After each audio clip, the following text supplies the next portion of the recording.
All right, ladies and gentlemen, here we go. Our first game of day 2, North America Trio versus TDF on my map. Welcome everybody to Faroe Islands. I'm excited. I hope you're all excited. Let's take a look at Trio's lineup. We've got Mil Muertos in the Shimakaze, full torpedo spec, including unique upgrade with 12-kilometer torpedoes. Pato Dans Dazu Uwu in the Daring, with a bit of a jack-of-all-trades build.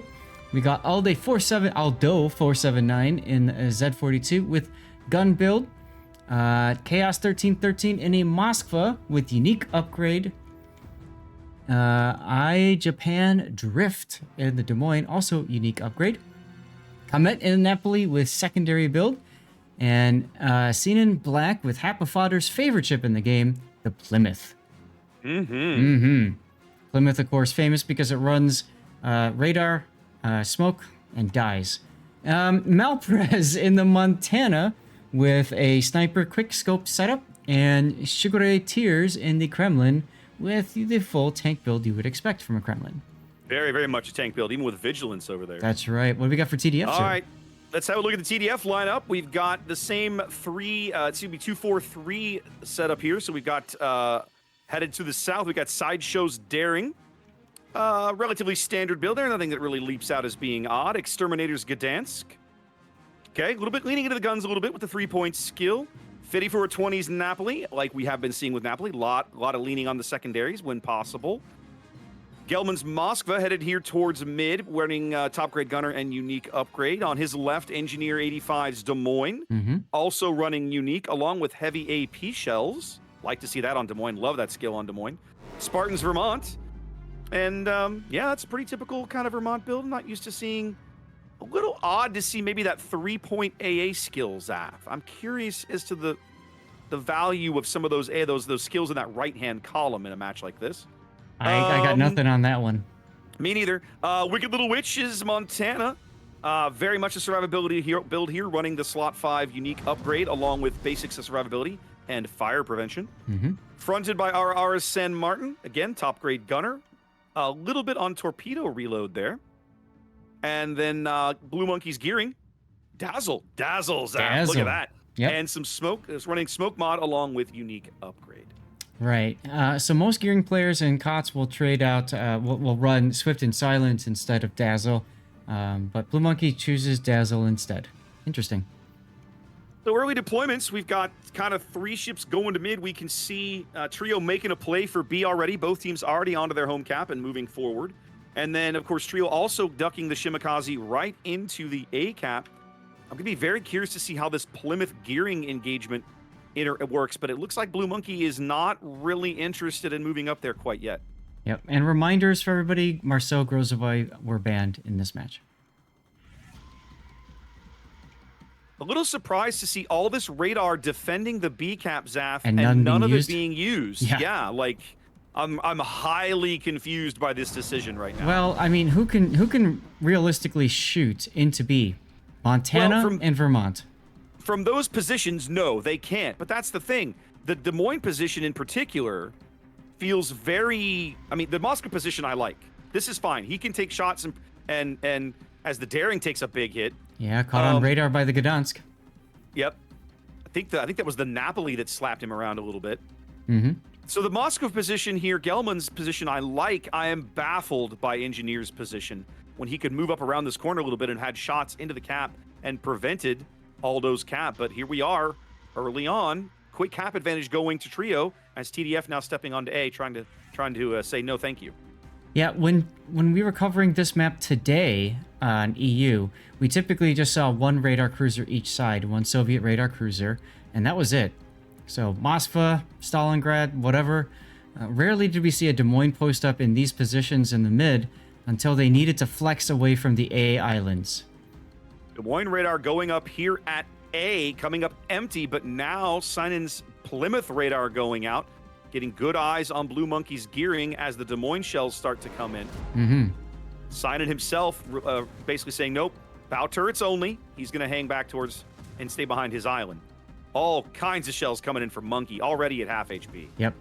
Now that position Sinan's in is very powerful. We saw a Salem sit there the entire duration of the match. Oh, yeah.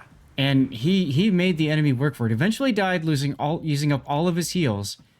But man, was 2 ships held off 4, maybe 5 ships for the duration of the match. Unfortunately, the rest of their team didn't do so well. Salem would be really strong in that position. Now, all of those radars not coming up in time to prevent the A cap from flipping for TDF. Both teams ticking up 2 caps now, but it did cost Blue Monkey heavily in terms of health. Yes, it did. Meanwhile, on the other flank, we see a Gdansk smoke snail. Now, that smoke won't last incredibly long, but it does something for a little bit, I suppose. Gdansk is spotted? Must have fired his guns. I say he must have had his guns. Yeah, he's got shells coming in. Must have taken a shot somewhere. I've seen a lot of people play Gdansk today. We didn't see that many yesterday, but a lot of people today. But yeah, you're going to see a lot more of them as the tournament progresses, because it's essentially it's almost the same as taking a Kleber, but slapping a radar on it, right? And so it's an incredibly strong ship in the right hands. At the right time. If you time the radar correctly, if you have friends around, right, that smoke radar trick is incredibly good. Right. Most of the Gdansks we saw today weren't able to utilize any of that.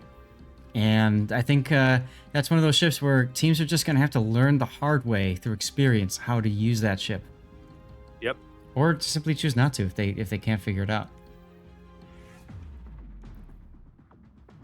Sigurtiers is sitting broadside to a Vermont, who's firing HE. Wow.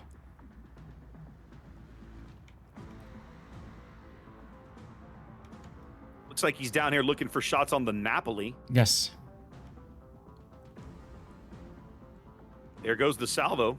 See if he gets anything out of it. Napoli's armor scheme tends to be a little trolly if it's angled correctly. Blue Monkey takes a torpedo from the Shimakaze, goes down back at the A cap. I was wondering, I saw the Shima put those out there, and I wondered if Monkey was going to wander into them. I meant to go back and check, but I got distracted. So that is a huge loss for TDF up here at the A-cap. Absolutely Trio picks up first blood. Now, their Napoli just got absolutely smacked by somebody. Must be this Vermont again. Still firing the HE, Zaf.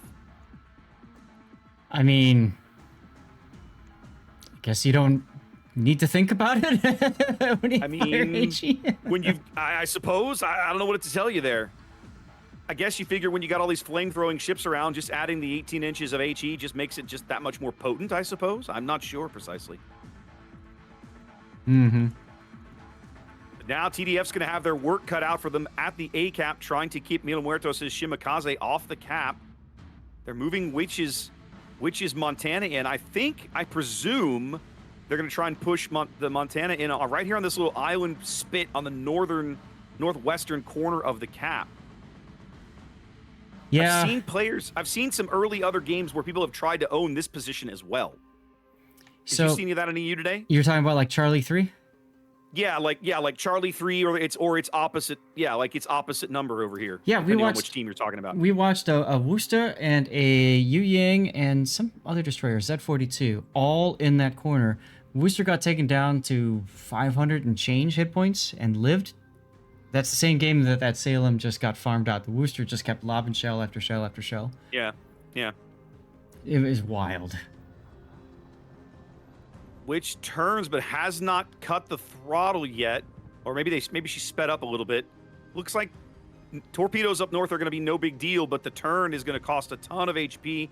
Sinan's Plymouth moving up to get all 16 barrels in, and my goodness, Montana. Malprez's Montana doing the heavy lifting there. Goodness gracious.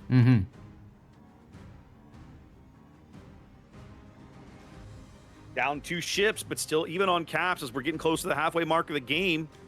Feels like if TDF is going to make inroads, it's going to have to come down south where they've got a lot of low health ships to shoot at, but have yet to bag any big kills. Yeah, Sigurtiers, though, is probably going to be the next kill in this game. They're bringing the Daring over. The Daring looks like he's going to try. I'm getting we're going to get 30 seconds of Daring smoke here. I got money. There it is. There it is. Now Sugar just has to not shoot his guns. Right. He's got to take a brief respite here and try to just hang on to get to his next heal, which is 65 seconds away. He's got a ways to go. He does pop a DCP to put that fire out. He's not going to be able to complete this full turn without being spotted.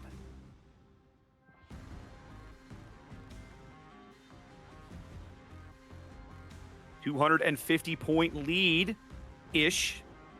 Yeah, ish. Ish. For Trio here. Under the halfway, game half over. Just looking at the rest of the map, nothing much going on today. All kills today. for Trio. Yeah, and B has been so static.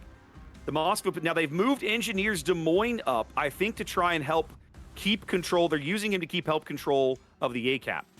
Yep. His radar's on cooldown. Saint Martin radar is on cooldown for 25 more seconds. Saint Martin's taking blind shots. I love that. I love it too, but I think the trouble is the Saint Martin radar is going to come up with about 8 or 9 seconds left. He's going to time for 1 salvo on the Shimakaze. Yep. Oh, we backed up a little too far. Woo! Japan drifts Des Moines, ready and waiting for the AP there. I saw that. And radar in 2, and bam. I'm waiting for the radar. Where it is. Wait for it. They're not. 2 seconds. Nope. They're going to pick up the cap. A little too late there. Little too late. The timing had to be perfect, and it was unfortunately not. And so now, down caps and down ships. They desperately need this kill on Shiguri. They're going to get it.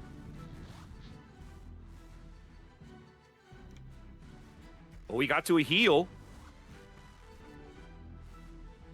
They've got to secure this kill if they want to stay in the game. He's out of heal or There it is. DCP, so yep, that's it. Okay.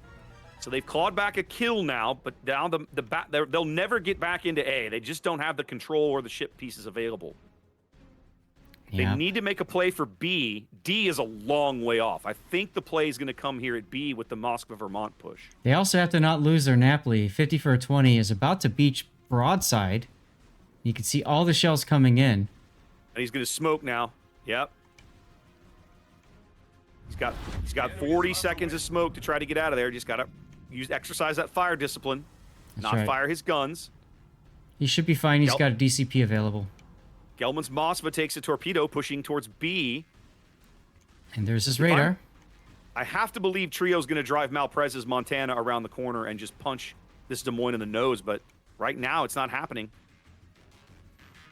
Yeah, I've been waiting for this for a while. I keep looking at the mini-map thinking, all right, when's he going to go? Gotta be ready to grab it. It just feels like it feels like it's just not. It feels like it's taking a little too long to develop, right? Mm-hmm. Lots of shells going out for the San Martin. Yeah, they're not really San connecting. Martin. There we go. Gelman's Moskva now onto the cap. They're starting to hit now. They can see Aldo Zed. Hydro up for another 90 seconds. They know exactly where to look for him. Spartans Vermont beached himself. Engineers good hits on the Zed. Engineers Des Moines does take a torpedo as Malprez comes around the corner and just punches him in the face. There's the Montana, but why you move up? Don't move up into this. Oh, no. Oh, he's turning away. Don't give him the shot for free. Back out of it. Make him come all the way around if he wants it. Oh, no, Zaf. Well, I feel like Engineer hit the W to try to dodge torpedoes, and that forced him in this position. Now that may be. That may be. I hadn't considered that. Still, Malprez turning the way he does means Engineer still has a little bit more time because he could only use his rear turrets. He took the bow turrets out of action. That's right. So I'm very curious about that decision. And now he's gonna beach in order to try to get his front. Nope, he's not gonna do that. Ooh, they're getting close-ish to kills on some of these destroyers in the Napoli down on the flank. They desperately need these kills if they want to stay in the game. The daring is dark, but the Napoli is not. Yep, they did lose the Gdansk down south. They can't afford to lose that ship. They can't afford to lose any ships right now. That's how close Trio is to a win. 30 points away. Okay, there we go. They needed that kill. They're holding down B. They're going to step on D in a minute. Spartan just got slapped. By who? Was that Montana? The Malprez? Montana. Malprez was looking for him, and he can't look. He's over here looking. He's over here looking for the Zed. Goodness, what a mess. Yeah, I know. Engineer's just like, I'm okay. It's all fine. We're all fine here now. How are you? Now, Engineer has his hydro available, but it's not up as torpedoes start coming in. Well, it's about to be up when he sees the torps. Ooh, 5420 takes a Spartan torpedo. is dead. They're gonna get the Vermont right here. They're not even gonna get the trade. Wow. There it is.